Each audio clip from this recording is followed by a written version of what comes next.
What's going on? What's going on, family? I am back vlogging with the Dji Osmo Pocket 3. I am currently setting up for a Zoom meeting I have. Got a big announcement. I just signed a new admin deal. I am going to bring y'all with me on the behind the scenes of this Zoom call I have with the A&Rs on the staff. Stay tuned for that. Getting set up for the Zoom.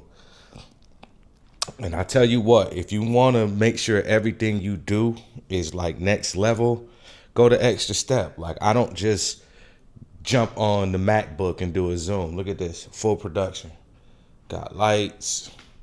I even altered my setup so that you can see the backdrop and all of that stuff while I'm on the Zoom. All right, well, let me go ahead and get ready for this call, and I'll be back. About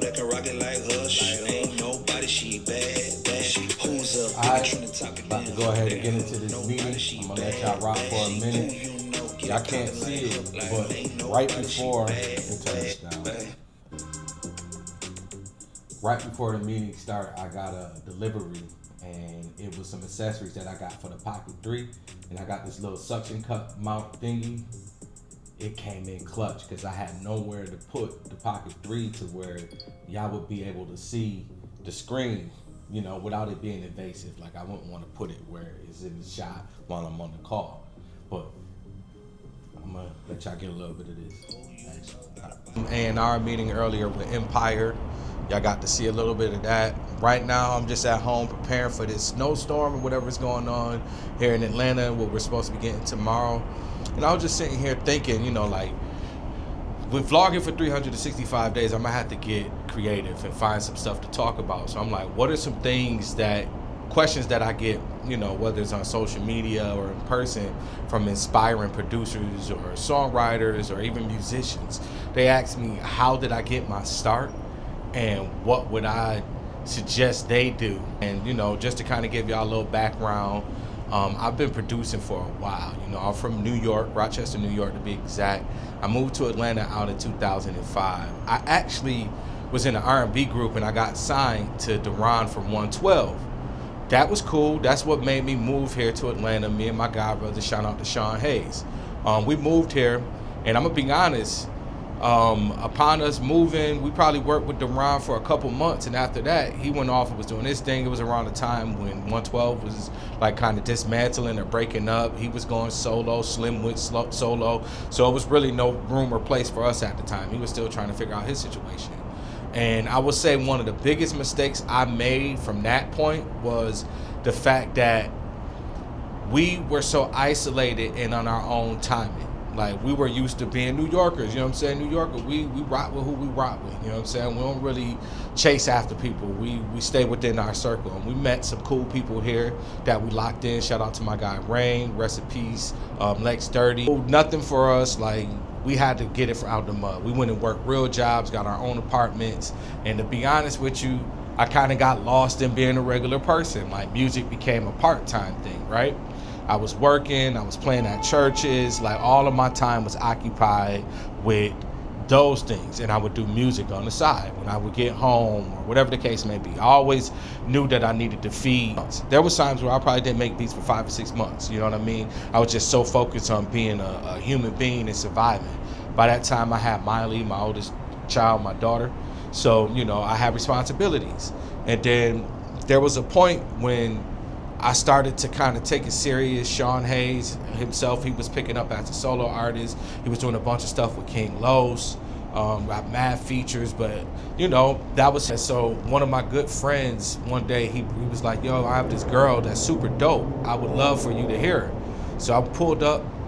She playing a guitar, super dope. It's Ink, the songwriter. At this time, she wasn't Ink, the songwriter. She was just Ink with talent, working her way around, running around Atlanta, singing to everybody on the MARTA. She was actually a artist, not a songwriter. So we didn't really connect or work then. And then maybe like a year later, we were working on Sean Hayes' project, and he was doing an album release. So I hit my boy and was like, yo, we should have Ink open up. So Ink comes, she opens up for the show. She seen me playing live. She didn't know that I was a live musician because I was Sean's musical director. She called me a couple days later. She's like, yo, bro, I saw what you was doing. I love it. I need that for me, my artistry. So I'm like, yo, I got you. I'm like, only thing I ask, you see, I'm working with Sean. When you got an opening at the studio, can you get us in? Because at this time, she was signed to Polo the Don and Dina Marto at 12 Music. So I'm like, yo, let's just exchange. I'll get your band together. You just give me studio time when you can. So I start pulling up to 12 on Ink. And sometimes I would sit there, and I was working a job, a 9 to 5. Let's not skip that. I was working a 9 to 5. And sometimes I would sit there until 3 o'clock in the morning until Ink's done doing what she doing. And then she would be like, yo, bro, I'm about to go crash. You can rock out.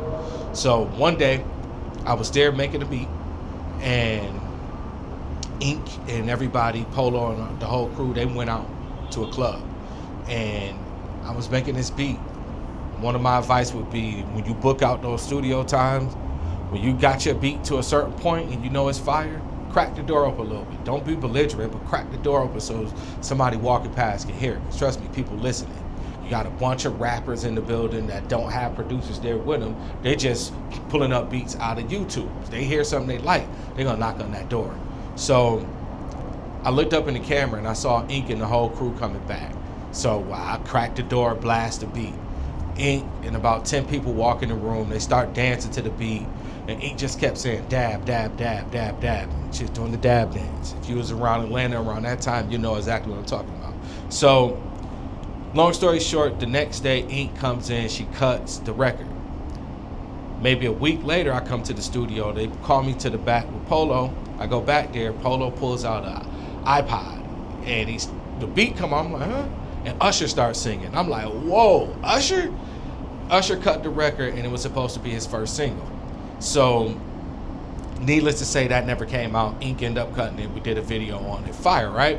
What this did was, it gave me it boosted my confidence, right? It showed everybody in that studio that I can stand on my own, that I can produce. You know, I know what I'm doing. I'm not just here. So what ended up happening was I started co-producing with Polo a lot. None of that stuff ever came out, but it's all good. What it did was it validated me in the room, because in that same building you had 808 Mafia, you had Aaron and Antonio Reed, L.A. Reid's sons. You had my production partner Javar Rockamore. This was before we were locked in. You had so many, Pierre Bourne, so many people in this building that came through. TM, Fuse, just everybody was in this building. This was the place to be during this time period, right? So now they're like, yo, who the dude with the keyboard that's walking around with the keyboard from every room and coming back there from with Polo? So they would start asking me, yo, you mind putting keys on this? You mind jumping on this beat? I'm like, sure, why not? Collaboration. Maybe about a month or two into that, I got my first call where they're like, yo, we got a placement, Rick Ross, featuring 2 Chainz, featuring Gucci Man. This was when Gucci first got out of prison. And then a week later, got a call. Yo, we just got another placement. Shout out to Fuse. Shout out to Surge. My brothers forever. You know what I mean? We got another placement with Mario. And I was off to the races from there. Yeah, so my advice would be, honestly, to get into some places, into some rooms where my advice would be to just align yourself with the right people, the right places. Like, everybody needs studio time. Get out of the basement, get out of your bedroom. Go find out where your favorite artist, your favorite producer, where they booking studio time at. And you save up your money and go book some studio time there and be consistent. And when you get there, just don't be a hermit. Like, introduce yourself to people. You know, don't walk in other people's rooms and stuff, have studio etiquette, but like the interns, the guy at the door, you know, just the people, just get familiar with the people, because guess what? You'll become a familiar face. You'll become a friend. And then when opportunities come up, they'll make sure that they involve you in them. And if you're a musician, I would say definitely offer your services. You know what I mean? Like, don't be afraid to co-produce. Just put yourself in a position, in a place where you could be heard and be seen, but still have tact, still have, you know, studio etiquette and all of that stuff. And link up with the engineers. The engineers have the access. The ones that are doing these sessions, recording these artists, they have the access. You got to think they're with the artist 24/7. And even if they just work at the studio and they're not with the artist 24/7, if they're engineering them, there's going to come a point, an intimate point in the night where they might run out of beats. They might go through a 50 pack of beats, and none of those might not be the vibes. And now they like, we need more beats. If you lock in with the engineers and you like, yo, bro, here go a pack of beats. Whenever you get a chance, if anybody need beats, play these, and I'm gonna cut you in as a co-producer.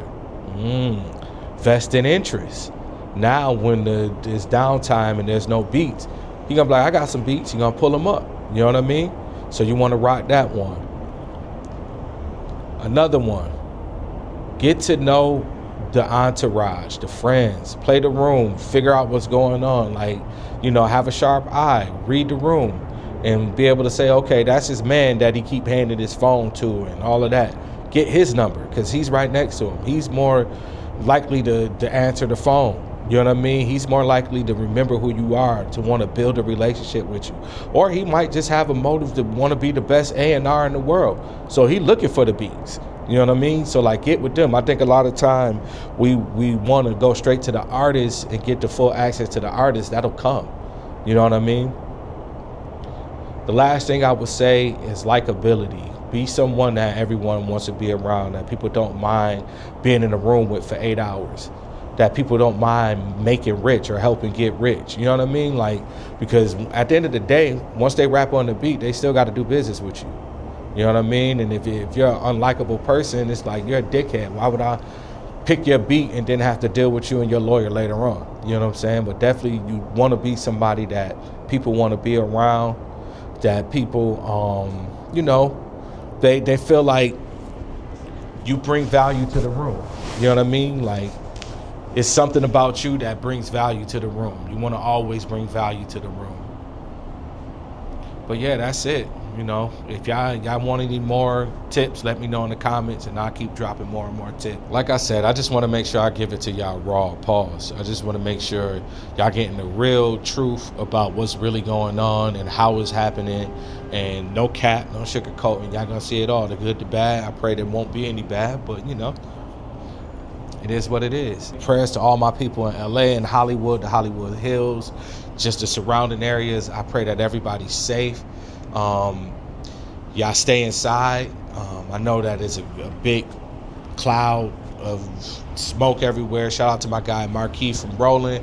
I just spoke with him through text. He said he's safe, but he says it's been a gray cloud in the air for the last 3 days. So I'm praying for everybody out there. Y'all stay prayed up. And let's make 2025 the best. Right now, I got some schoolwork to do. This assignment, they got me looking at a picture, and I have to take what I see in that photograph and create a sound bed for like a movie. So like I have to layer it with like ambient noise, background noise for people. I have to add in like footsteps, crowds, cars, right? Whatever the scene is set up for. So I'm about to jump into that. I'm gonna get it to a certain place, and then I'm gonna play it for y'all and let y'all see it. Sound occurs in all matter. That includes water and solid materials too. We refer to whatever it is that the sound moves through as the medium. Of course, if there is no medium, like outer space, there is no sound. If you could see sound waves, you would see rapidly expanding spheres.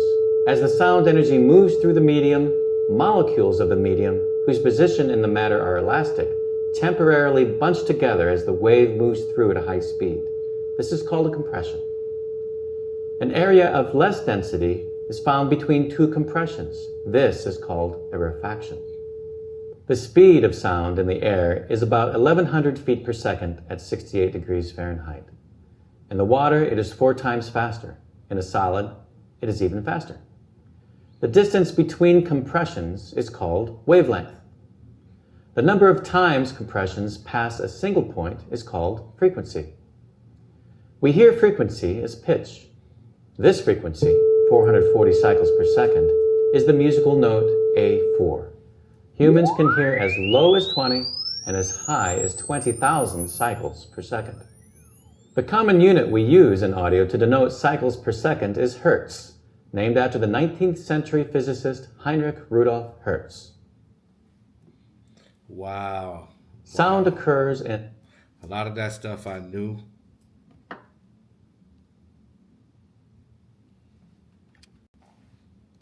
Wow.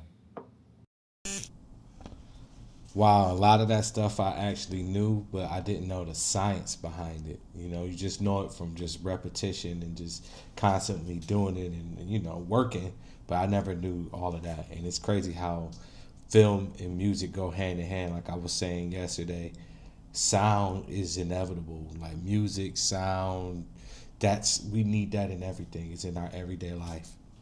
But I'm gonna go ahead and knock out this lesson. I'm gonna show y'all my final, what I end up doing, putting together as well too. All right, so I'm all caught up in schoolwork. I got a couple things I need to do, but I have until Sunday, so I'm gonna space it out. You know, balance, like I always talk about. I'm probably gonna go down to Publix real quick, just grab some last minute stuff just in case the city does freeze over, and come back and do a quick little cook up nightcap, and then that's it for the day. I appreciate y'all for rocking with me again. I've been doing, this is my 9th day vlogging with the Dji Osmo Pocket 3, and we're gonna stay consistent. I'm gonna keep dropping gems on the channel and keep giving y'all what y'all need. Please, if you don't mind, like, comment, and subscribe if you feel like you're getting anything worth value here, and I'm gonna keep putting them out. Appreciate y'all. So no lie, I had no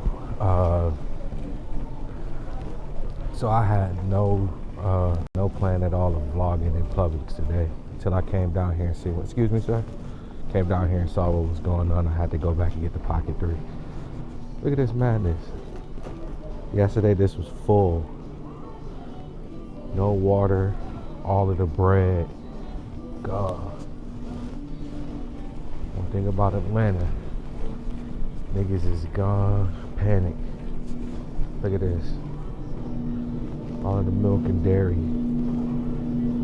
Gone. Gone. That's the A for you. Like I told y'all, if you're in Atlanta, you wouldn't know. It's shut down. Any sign of any snow, any type of weather. Look at this. Oh, there's no milk. Got a bunch of eggs. Yes, wasn't kidding, bro. Stocking.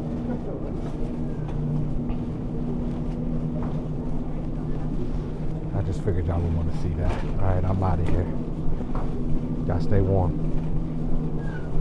This was packed with chicken and beef yesterday. Nothing. This was packed just yesterday. Y'all know I come down here every day.